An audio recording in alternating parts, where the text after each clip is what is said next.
A queda vergonhosa da narrativa dos móveis do Alvorada e o fiasco da comunicação oficial da presidência após a repercussão do caso, a piadinha preconceituosa feita por um dos ministros do STF, que, se feita em qualquer outro lugar, renderia um processo, mas ali não, ali pode, e as narrativas de Lula em seu discurso na festa de aniversário do PT. Tudo isso no vídeo de hoje. Vem comigo.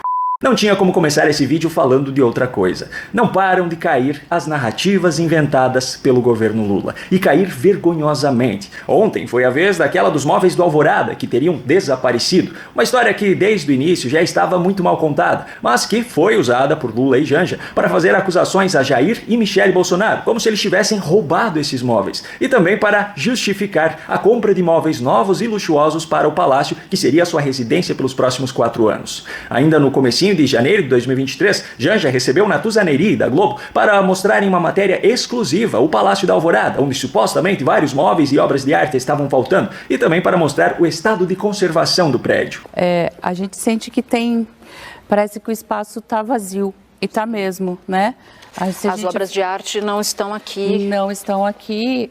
Foi removida 2 esculturas que tinham aqui nessa porta, elas estão em outro lugar. Alguns dias depois dessa matéria ter ido ao ar, eu resolvi dar uma pesquisada e encontrei um vídeo do final de 2018, publicado pelo Poder 360, que mostrava Marcela Temer, ainda primeira-dama naquele momento, apresentando o Alvorada para Michele Bolsonaro, a futura primeira-dama, pois naquele momento Jair Bolsonaro já havia sido eleito presidente. Com esse vídeo foi possível fazer uma análise comparativa entre os ambientes mostrados por Janja no Palácio em janeiro de 2023 e os mesmos ambientes em 2018, antes dos Bolsonaro terem se mudado para a residência oficial da presidência. Com essa comparação, foi possível identificar que quase todos os móveis que estavam em 2018 estavam também em 2023. Inclusive, em 2023 havia ainda mais móveis. E também que as obras de arte, os quadros na parede, as esculturas também estavam ali. Mesmo aqueles que não estavam no mesmo local lá de 2018, era possível identificá-los em outros ambientes. E tem mais um detalhe muito importante. A própria Janja nessa matéria afirmou que ela ainda precisava verificar os depósitos da presidência. Ou seja, ela estava fazendo essas acusações sem ter antes verificado se elas eram verdadeiras. Os móveis não são os originais, a gente vai tentar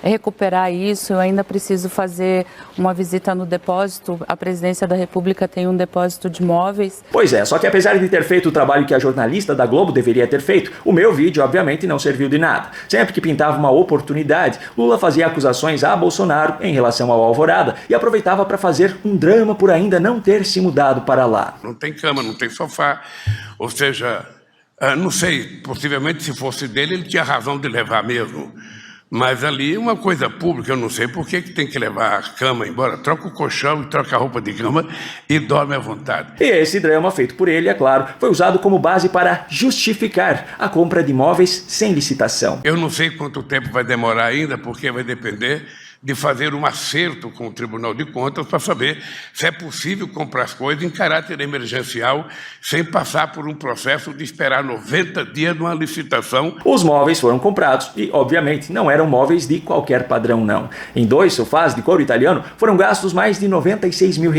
A cama revestida em couro custou mais de R$42 mil e uma poltrona mais de R$29 mil. Mas não se preocupe, pois o seu dinheiro de cidadão brasileiro não foi usado apenas para a compra de móveis. O governo gastou quase R$27 milhões com reformas e troca de imóveis dos palácios presidenciais só em 2023. E para 2024 já está previsto um gasto de R$20 milhões com reformas basicamente dos mesmos imóveis. Agora pense aqui comigo, mesmo que o Alvorada estivesse mesmo em um péssimo estado de conservação, como na narrativa usada pelo governo Lula, que governo você prefere? O que não fica gastando dinheiro público para manter os palácios presidenciais em perfeito estado, ou o que gasta dezenas de milhões de reais anualmente para manter luxuosamente perfeitos os imóveis que, apesar de fazerem parte do patrimônio público, 99% da população brasileira jamais terá a chance de ver de perto? Entre esses 2 governos, qual é o mais responsável com o dinheiro público? Enfim, meses depois dessa história ter começado, Michele Bolsonaro, a ex-primeira-dama, falou sobre os móveis que supostamente estavam faltando ao responder uma pergunta nos stories do seu perfil no Instagram. Então que fique bem claro que os móveis que saíram do quarto e da sala eram os móveis da minha casa no Rio de Janeiro, assim como mostro nos registros de natais, de momentos em família, e eu tenho como provar. Agora, gente, existe um setor chamado setor de patrimônio que fiscaliza e que cuida de todos os móveis do Palácio do Alvorada. Não é dessa forma, não é assim como eles estão colocando. Os móveis estão lá.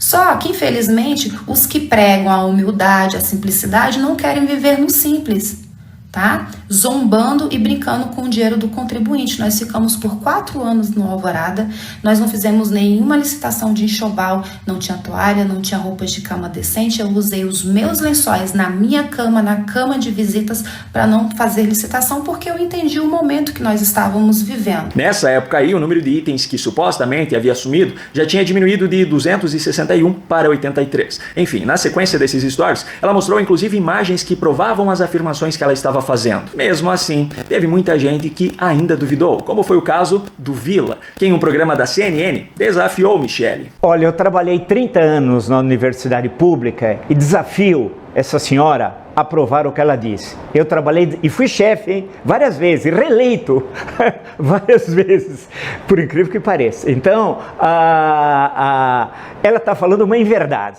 portanto ela mente. Foram 81 móveis, e não é móveis das lojas Tamacavi, né? Vamos da saudade, lembrada. Não, são móveis de Niemeyer. Pois é, acontece que no fim das contas tudo isso não passava de uma grande narrativa, uma grande mentira usada pelo governo Lula em mais uma de suas incansáveis acusações à gestão anterior. A Folha de São Paulo revelou em uma matéria publicada nessa quarta-feira, dia 20 de março, que o governo Lula encontrou todos os itens que supostamente haviam sumido. Depois de ter acusado o ex-casal presidencial de ter roubado móveis e outros itens do patrimônio público, o governo achou todos os itens. Depois de ter usado essa narrativa como base para gastar sem licitação um valor que dava para construir uma casa, o governo achou todos os itens. Questionada pela Folha, a Secretaria de Comunicação Social da Presidência da República, a SECOM, pasta que é comandada por Paulo Pimenta, não quis especificar em quais locais do Alvorada esses móveis estavam. Apenas afirmaram que estavam nas diversas dependências do palácio.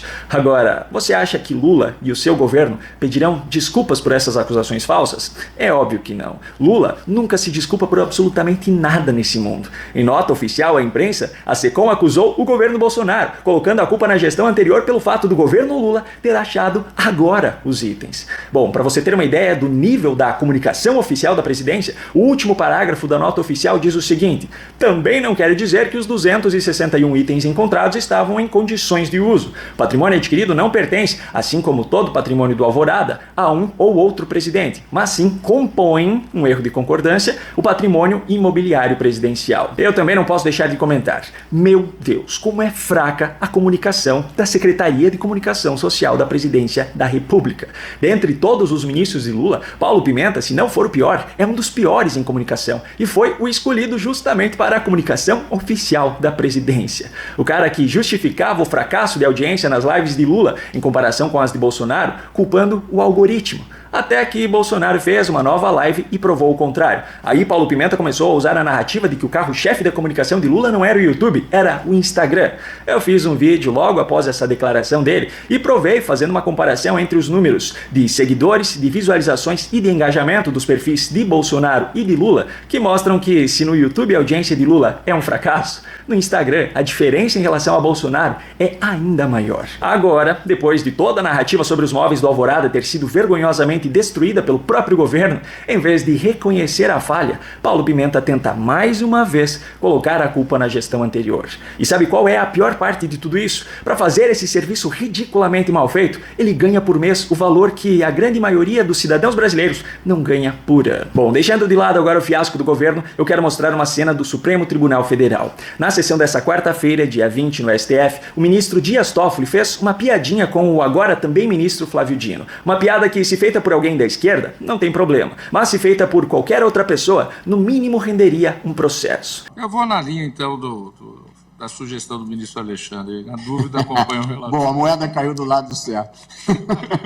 Não sei, todos os lados são certos, presidente. Por isso que, honestamente, eu fiquei muito em dúvida aqui, porque as argumentações do ministro Flávio sempre, com a experiência que ele tem na vida pública, é muito grande. Só não é maior do que ele, mas é muito grande. Obrigado, ministro. Maior do que a sua capacidade. Providências para o Procurador-Geral da República. Eu acho que há indício de um crime de ação penal pública, viu, doutor? Obrigado, ministro Toffoli. Eu só fico aqui pensando, já imaginou se fosse Bolsonaro fazendo uma piada dessas? Aliás, não é preciso nem ser no meio político. Já imaginou um humorista como o Léo Lins fazendo uma piada dessa? Quer dizer, fazer ele até faz, mas para cada uma delas ele levou um processo. Será que então agora Dias Toffoli também será processado ou cancelado na internet? E antes de trazer o último assunto do vídeo, que é o discurso de Lula na festinha de aniversário do PT, eu peço a sua licença para fazer uma recomendação que eu acredito que será muito valiosa para você. Em questão de segundos, ele pode entregar para você o código de programação de um software que atenda exatamente às necessidades específicas do seu trabalho. Ou, se assim preferir, ele pode desenvolver um jogo exclusivo para o seu filho, seguindo exatamente as regras que você determinou. Ele pode também, em questão de segundos, escrever um artigo completo sobre qualquer tema, inclusive trazendo citações verdadeiras. Ele pode analisar por você, em segundos, coisas que você levaria no mínimo algumas horas, como por exemplo, as 5 ações que tiveram melhor desempenho nos últimos 2 anos na B3. Ele pode encontrar para você sugestões de destinos para a sua próxima viagem, selecionados de acordo com o seu orçamento e com aquilo que você procura. Ele pode resumir ou traduzir em segundos para você textos, artigos ou até mesmo livros. Ele pode montar uma rotina de exercícios que se encaixe no seu dia a dia, personalizada de acordo com a sua idade, altura, peso e outros parâmetros determinados por você. Ele pode também sugerir um cardápio de alimentação que se encaixe às suas necessidades e particularidades. Ele pode, em questão de segundos, preparar você até mesmo para uma entrevista de emprego. Pois é, eu também não fazia ideia que o ChatGPT, uma ferramenta que está aqui na palma da nossa mão, disponível no celular ou no computador, poderia entregar tanta coisa assim. Apesar de já ter usado o chat algumas vezes para fazer algumas pesquisas, eu fui descobrir essa infinidade de recursos só quando eu conheci um curso justamente sobre inteligência artificial. No meu caso, o que eu aprendi a partir dali fez com que eu economizasse muito tempo no meu trabalho. Pode ser que esse seja o seu caso também, ou pode ser que para você ele reduza esforço, pode ser que ele substitua você em algumas tarefas, ou pode ser ainda que ele seja um novo meio para você gerar renda, como por exemplo, produzindo vídeos de forma quase automática para o YouTube, sem que você precise aparecer nesses vídeos. Ayn Rand disse o seguinte: você pode ignorar a realidade, mas não pode ignorar as consequências de ignorar a realidade. A inteligência artificial hoje é uma realidade. Goste você ou não, ela estará cada vez mais presente na vida das pessoas, e saber fazer uso das suas ferramentas será determinante para ser ainda competitivo no mercado. Hoje, ter esse conhecimento ainda faz você estar um passo à frente da maioria das pessoas, mas na velocidade que as coisas estão evoluindo, pode ser que na próxima semana já seja tarde demais. Eu vou deixar na descrição do vídeo o link do curso que eu fiz, que me ajudou muito e que agora eu recomendo para você, pois acredito muito que pode ajudar você também. E melhor ainda, eu consegui um desconto de 25% para quem acompanha os vídeos aqui do canal. Você vai investir aproximadamente o valor de uma pizza que você come no final de semana, e ainda com uma garantia de 7 dias para que, caso as aulas não correspondam com a sua expectativa, você possa solicitar reembolso. E eu ainda vou deixar um endereço de e-mail logo abaixo do link para que você entre em contato comigo caso qualquer problema aconteça em relação a essa solicitação de garantia. O link está aqui embaixo. Agora a decisão é sua. Você vai nadar contra a correnteza ou vai aceitar essa realidade e tirar o melhor proveito dela?